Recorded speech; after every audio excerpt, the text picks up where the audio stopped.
जब हम इतिहास की बात करते हैं तो अक्सर क्या सोचते हैं? बड़े बड़े साम्राज्य, लंबी लंबी हुकूमतें, है ना? लेकिन सोचिए, क्या सिर्फ 2 साल की लीडरशिप सदियों का रास्ता तय कर सकती है?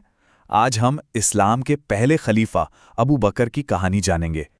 तो एक तरफ हैं शासक और दूसरी तरफ हैं एक सबसे वफादार दोस्त। ये दो पहचानें अबू बकर की जिंदगी और उनकी विरासत को बनाती हैं। और मजे की बात यह है कि ये दोनों एक दूसरे से बहुत गहराई से जुड़ी हुई हैं। तो उनकी लीडरशिप को समझने के लिए सबसे पहले उनके सबसे गहरे रिश्ते को समझना होगा, पैगंबर के साथ उनकी दोस्ती को। तो देखिए, दुनिया तो उन्हें अबू बकर के नाम से जानती है, लेकिन उनका असली नाम जो उन्हें पैदाइश के वक्त मिला था वो था अब्दुल्ला इब्न अबी कुहाफा। उनका हर नाम असल में उनकी जिंदगी के एक अलग पहलू को दिखाता है।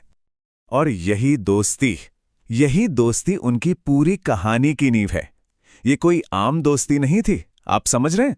ये गहरे विश्वास और एक दूसरे के लिए इज्जत पर बनी एक ऐसी दोस्ती थी जिसने आगे चलकर इतिहास का रुख ही बदल दिया।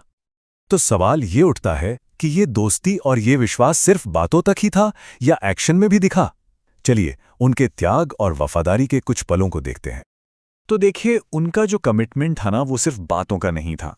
वो उन शुरुआती लोगों में से थे जिन्होंने इस्लाम को अपनाया, और जब उन्होंने इस पर यकीन कर लिया तो उन्होंने अपनी सारी दौलत, सब कुछ इस मकसद के लिए दान कर दिया। ये उनके अटूट विश्वास का सबसे बड़ा सबूत था, मतलब सब कुछ दे देना। और ये साथ सिर्फ पैसों तक नहीं था।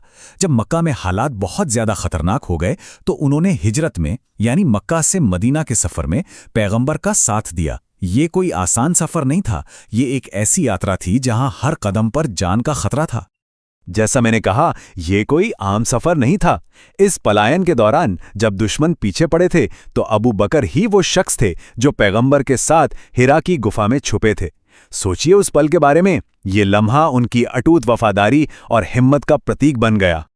अब पैगंबर के निधन के बाद जो पूरा मुस्लिम समुदाय था वो एक चौराहे पर आ खड़ा हुआ। एक बहुत ही नाजुक वक्त था, और ऐसे समय में अबू बकर ने लीडरशिप की एक बहुत बड़ी जिम्मेदारी अपने कंधों पर ली। उन्हें पहला खलीफा चुना गया, यानी पैगंबर का उत्तराधिकारी।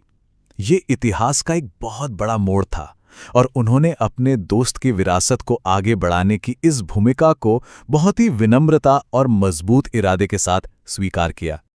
तो यहाँ जो देखने वाली बात है वो है कि कितनी तेजी से ये सब हुआ। पैगंबर के निधन के बाद जो एक खालीपन आया, फिर उनका चुना जाना, और फिर उनका छोटा लेकिन बहुत बहुत असरदार शासन, सब कुछ बहुत तेजी से हुआ। सिर्फ 2 साल। सोचिए जरा, इतने